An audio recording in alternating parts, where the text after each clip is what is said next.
Welcome to another episode of The Brand Called You, a podcast and podcast show that brings you leadership lessons, knowledge, experience, and wisdom from thousands of successful individuals from around the world. I'm your host, Ashutosh Garg, and today I'm delighted to welcome an accomplished and quintessential entrepreneur from Pune, India, Mr. Pritam Onsker. Pritam, welcome to the show. Thank you, sir. Thank you for having me on your show. It's a Thank pleasure. you. Pritam is the co-founder of three separate businesses we'll talk about: Tailorsmart.in, Brunchbites.in, and Itechseed.com. So, Pritam, before we talk about entrepreneurship, tell me about your own journey in brief from a corporate career to becoming a full-time entrepreneur.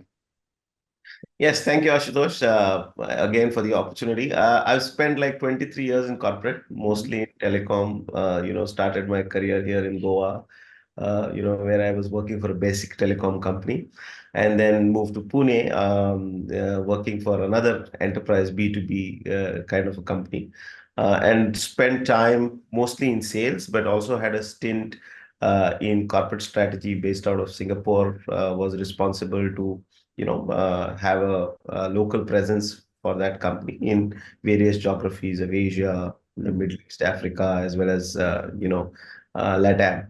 And then also was heading marketing for India and SAARC based out of Mumbai. And then finally had a stint in Africa as a business head for Africa. Wow. But through and through, my journey has been more telecom B2B space before I became a full-time entrepreneur. Amazing. Thank you. So tell me, Pritam, what inspired you to start Tailorsmart? And I can see this big sewing machine behind you and Brunch Bites. Yeah, the interesting story is both of these are not my ideas. Okay. They are ideas which were started by my friends, and I joined in later because I came in with a little more technical background or a little more, B2B background to say the least. So Tailorsmart, basically, I was a consumer, I was a user. It was started by Joy, who was a part of my team in Airtel, and his neighbor and friend for 3 generations. Praveen. Praveen comes from a 103-year-old tailoring background family. And they started this initially actually to help tailors get more business. So basically, if you see, tailoring in India is a very, very big unorganized sector. Yeah. And most of the times, most tailors struggle. Tailor's son doesn't want to become and carry on the legacy and become another tailor. So those are the issues which they were seeing in their community, which they wanted to address, and they started this company. And I was amongst the first guinea pigs, you can say, or a first customer that they had. But I found it very interesting that they would come home, they'll bring the fabric. I could make an informed choice by touching the fabric. Unlike you go on a website or a marketplace and buy something, and when it lands at your home, you see, oh, this fabric is not great, you send it back, increasing the number of returns. So here it was slightly different. Proactively, you could choose the fabric, you can ask for the style that you want. And mostly for me, my trousers was a big issue.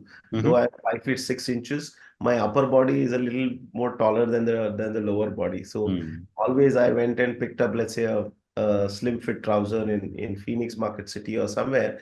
And then suddenly I would realize that I need a length alteration. The moment you compare the length, it doesn't remain slim fit. Correct. It was some of my personal issues which got resolved when the then company, it was not called Tailorsmart, it was called something else. I used to come home, pick up my measurement, show me the fabric, and get the trouser or the suit delivered within 15 days. So that's where my journey started for Tailorsmart. It was not my idea, definitely. Fantastic.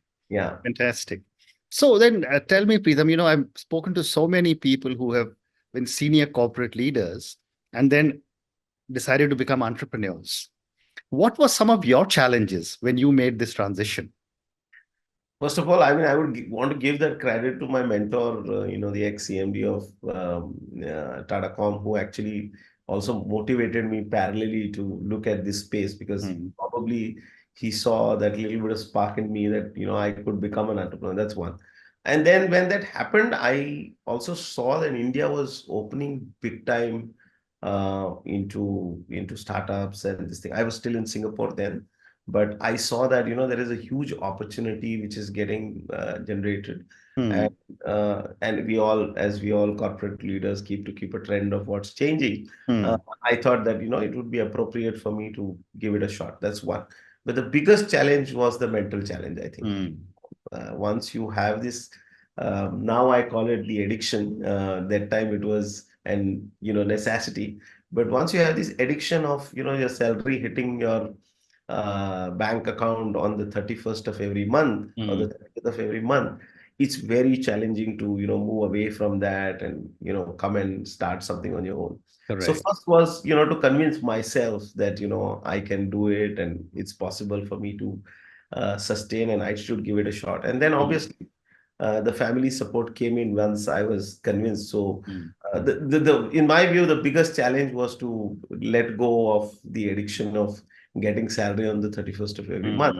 Hmm. Hmm. And when you're doing well, it is far more difficult. If you're Hmm. not doing well, you still say, okay, it's better to take a chance. Right. When you're doing well, it's far more difficult.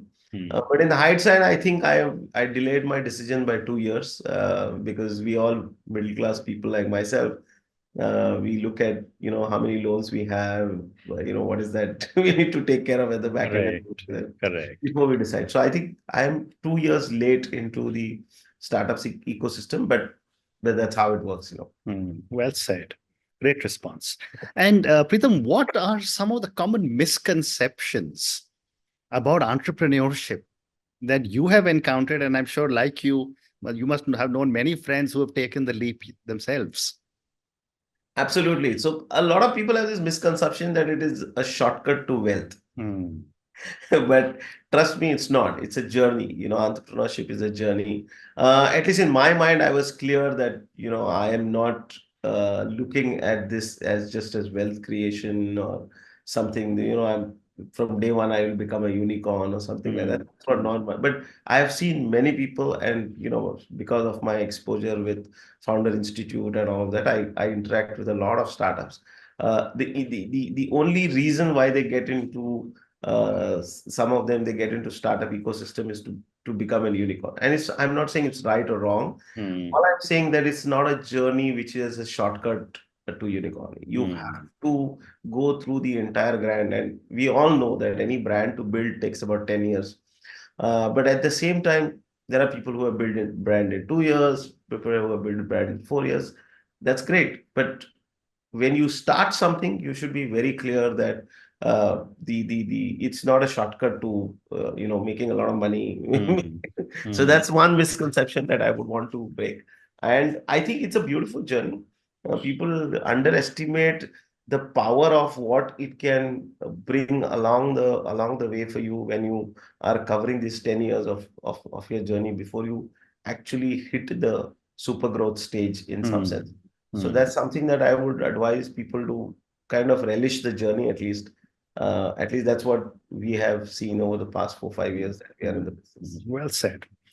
And given the fact, Preetham, that you worked in so many diverse markets, India, South Asia, Asia Pacific, Middle East, Africa, what are some of your key learnings from these diverse markets that you have brought to your entrepreneurial learnings? So one key learning is that we are the smartest people on earth. Okay. So that's what I would say. And having said that, and jokes aside, I'm saying that Africa, Middle East, if you look at it, I think it's the place where the next opportunity lies. So people saw China as an opportunity. Now people say India as an opportunity. Hmm. See India as an opportunity, which is the right thing to see. But what after India, right? After India, it is your Middle East and Africa market, which is going to be, through Hmm. challenges that you and also opportunities. Hmm. So people who have done the early entry into places like Africa, etc., they are already seeing the benefits.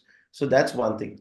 Again, if you go to, let's say, places, more developed places like Europe and this thing, there are two-way opportunities there. Hmm. One way is where I feel that there are a lot of companies which are now ready to go to these developed markets from India. And there are a lot of technologies that can come from these markets into India. Hmm. So I also encourage a lot of entrepreneurs to look at those opportunities. We are not seeing those opportunities where there is a collaboration possible. Right. You say that, okay, you have this technology, I have the route to market, I have the market for you, let me help you build it in India. There's no harm in Mm. doing that, right? And the other thing that we say, let's say, for example, in our tailoring business, we say that, India is a IT hub, right? The entire backend of the world is in India. If you Mm. go, you name the top auto brands, you name the top pharma brands, most of the backends operate out of India. Mm. Similarly, India can become a tailoring backend for the world. Right. Because if you go to see any tailoring destination, maybe Thailand, maybe Hong Kong, maybe even Italy and Milan and all these fashion places, more than 60-70% of the work Mm. and the people who do that work are Indians. Wow. And that is some power that we want to give it back to tailors and karigars in India, Mm. to, and give them world as a geography to market their. Mm. So that's why this platform. Otherwise, we have not built a platform only for India for sure. Mm. Well said. Pritam, you also, are handling multiple startups. You got Tailorsmart.in, Brunchbites.in, Itechseed.com. How do you balance the demands of leading three different startups and all your other professional commitments? So my role, Ashutosh, in all these three startups have been the same. Mm. It's not like changed ever. What I'm trying to say here is that, one, I didn't start any of these companies, as I said. Mm. So all these three companies were started by my co-founders, two co-founders each. So in Mm. Tailorsmart, it's Praveen and Joy. In Brunchbite, it was started by Priyanka and Rajesh.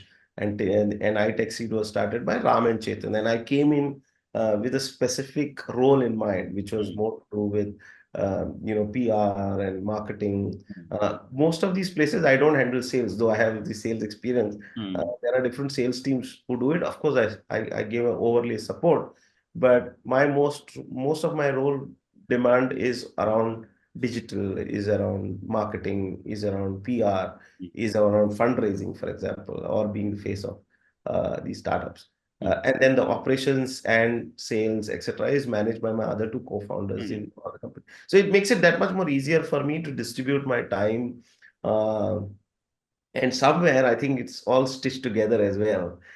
Because if I'm going to, let's say, a corporate, let's say a banking corporation, which wants to do a tie-up with Tailorsmart for its employees and its customers, he's also my customer for Brunchbites because we focus on freshly cooked food for corporate goers, school goers, college goers, etc. Where promise is that anything that you order from Brunchbite will be freshly cooked. It's not something that you order from a delivery platform and you don't know whether the paneer or butter chicken that you're ordering was made today, yesterday, day before, or when. So here Mm. it's guaranteed, and it's a subscription base. So you order 24 meals and keep your, if you're out of station, you can just keep postponing the dates on the app. Mm. If you're bored of eating North Indian food, you can try South Indian, so you can keep doing that changes in the flexi menu. So everything is digitized, and again, the kitchens that we have, uh, the South Indian food comes from an authentic South Indian cloud kitchen, and the North Indian food will not come from the same kitchen. So some Mm. of these things, over a period of time, we have put it in place, which helps us to keep ourselves, distinguished, or keep that USP going. And we operate as a platform, so that helps us to offer much more flexibility to our customers. So we are, for Fascinating. example, in case of Brunchbites, we are now going to launch Bengali menu or Pahadi menu, etc. We already have Parsi menu, for example, in Pune. So that is the flexibility that we are building in, as far as all our platforms are concerned, actually. Very interesting. Yeah.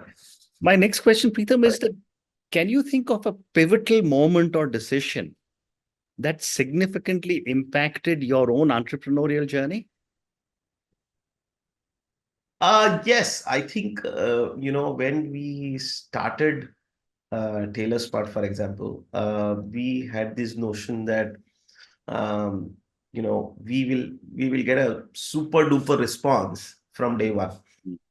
And we did get, by the way, in the first year that we launched, we did, within 6 months, we did 20 lakhs of business. But Mm. we soon realized that our IP or our uniqueness is in maintaining, the consistency in quality. Hmm. Now, to maintain consistency in quality, we wanted a strong backend, which Right. the competition cannot buy with money, Hmm. and cannot just be, we just can't be replaced overnight, right? So then we had to stop. We had to pause. We Hmm. said, okay, we will not sell. And that was, I think, the most difficult and a pivotal decision both for us, because Right. any startup which is bootstrapped, which doesn't have the money, etc., etc., it's very difficult to say that, well, I'm not going to take sales which is coming, right? But we paused and we went slow in some sense. We were only working with our existing customers. Hmm. Yet we still did 40 lakhs next year. That's a different story.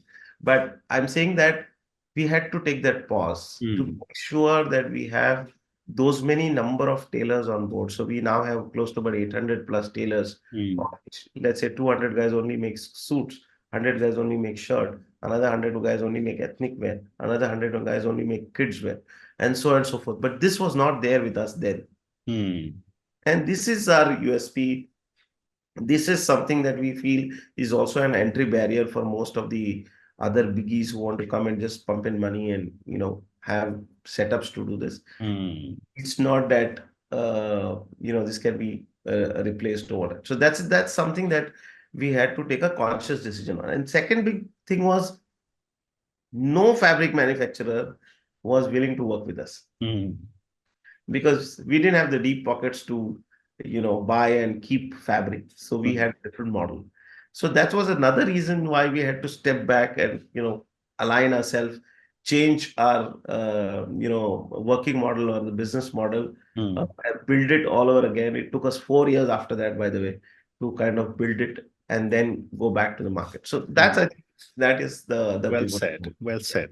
Can you also talk to me a little bit about the importance of mentoring and networking in your entrepreneurial journey?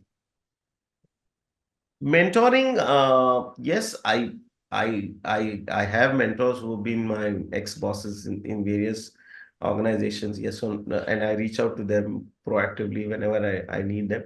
But I've not have gone through like a formal mentorship per se. But networking, I will say the only thing that any entrepreneur needs is a network, network, network. That's it. Hmm. You want to Hmm. raise, you need network. You want to have new customers, you need to network. You Hmm. just need to have any allied services, you need to network. So I think networking is the only thing, and that is something again that is played on very very well for us, Hmm.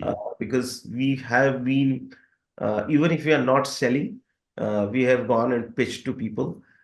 Even if we are not raising money, we have gone and been visible there, so that the brand is known to people. People know what we do, people give us feedback, and a lot of times we have got feedback which we had to ignore, right? Even there are so many fabric manufacturers who say, "Well, band kar do isko. Hmm. Ye nahi chalega." This is, you won't be able to scale up and Hmm. things like that. Hmm.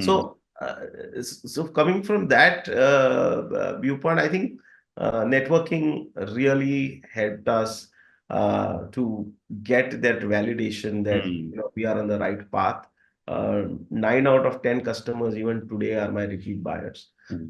In fact, it could be 10 out of 10 also. I'm just being, cautious. But that was all because of the kind of network that we had. Most Hmm. of our customers in the beginning, when we were doing 40, 50 lakhs, also came only and only through references, which we got by networking well. Hmm. Well said.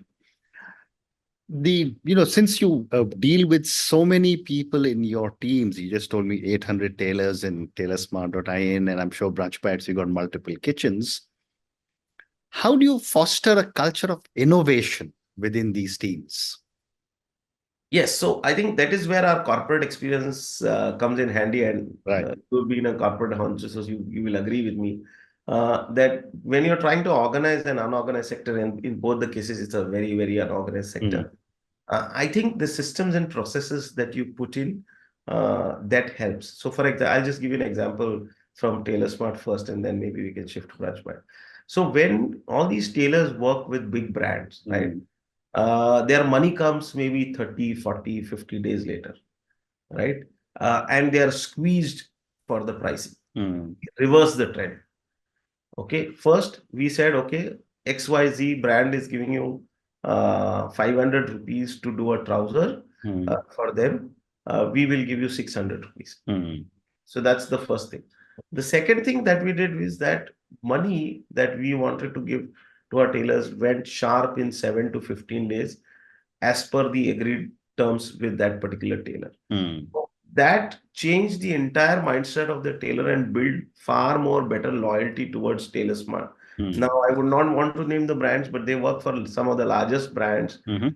sell 10 times or 20 times more expensive than Tailorsmart, but they pay much lesser to the end, I see. the actual Karigar. Mm, mm, So, so we had an opportunity to reverse that, and we could reverse that. So they love the structure that we have put. They love the loyalty that we are building with them, and that is what matters to, I think, every human being who works for companies like us or anybody else in that mm, sense. mm. Well said. So, Pritam, I have time for two more questions. Sure. My next question is for you personally, and then I'll come back to one general one for entrepreneurship.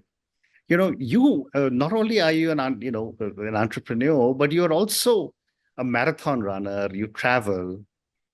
How do you maintain your own work-life balance, given so many diverse interests and your entrepreneurial role?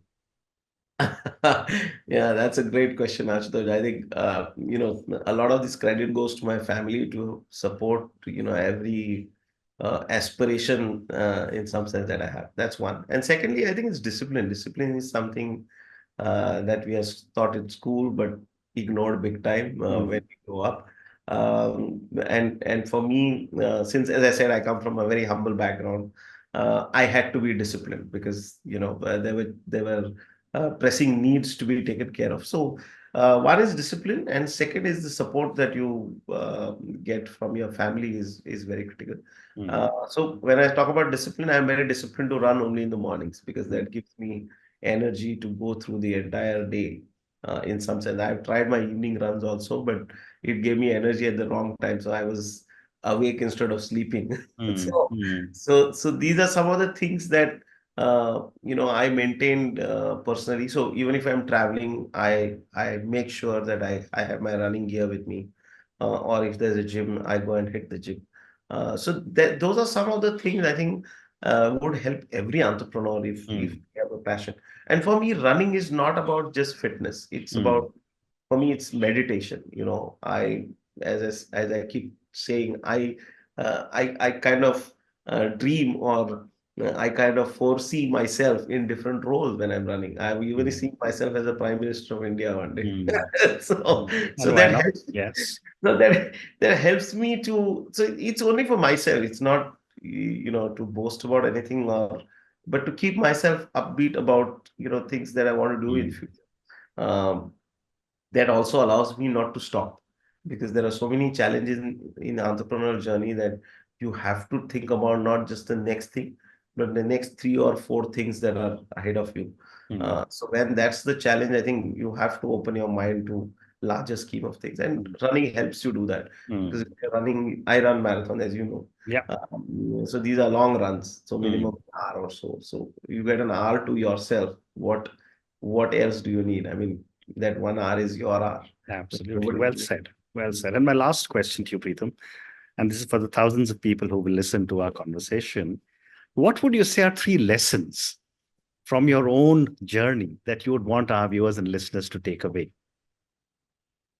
Yeah, so I think first is uh, you know uh, there has to be a aspiration or a passion for Mm, something in life mm, you would want to do, and every individual will have its roadmap cut out, yeah. uh, but you need to be daring. I mean, Mm, there's some amount of risk taking that I will always encourage my mm, fellow listeners.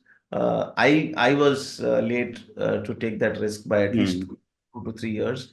mm, I would urge my listeners to think through and take that risk or take that plunge. mm, mm, Secondly, I think it's easier to become an employer. It's more mm, difficult to become. It's easier to become an employee, more difficult to mm, become an employer. mm, But if you look at the way things are shaping up in India from an entrepreneur and mm, this thing journey, this is the time. I mean, if you Mm. don't jump into an entrepreneurial journey now, I think Mm. you regret after 10 years, because the next 10 Right. years is something which is there for India to showcase its positive strength in some sense. That's the Mm. second. And third thing is that network, and network is what Mm. I say. And when you're networking, be a patient and a good listener. Uh, Mm. the more you listen, the more you learn. The more you learn, the more you can relate to what things are Mm. going within your organization, and that will help you to shape up things in a much faster way without losing a lot of money. If you're a Mm. good listener, you will, save a lot of money. So network would be my third. Well said. And on that note, Pritam, and your three wonderful pieces of advice, must have an aspiration, must have the passion, uh, be daring in life and take risks. Second, you said was it is much more difficult to be an employer than an employee, but this is the time. If you have a passion, do it now. And the third one you said was network, network, network. Thank you so much for speaking to me about your own journey. Thank you for speaking to me about so many different aspects of entrepreneurship, which I'm sure my viewers and listeners will really appreciate. Thank you also for speaking to me about both your businesses, Tailorsmart.in and Brunchbites.in. Thank you again and good luck. Thank you. Thank you for having me, Ashtar. Thank you. Thank Lovely you. talking to you. Thank you for listening to the Brand Called You videocast and podcast, a platform that brings you knowledge, experience, and wisdom of hundreds of successful individuals from around the world.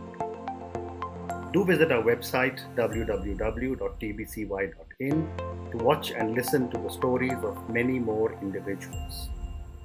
You can also follow us on YouTube, Facebook, Instagram, and Twitter. Just search for the brand called You.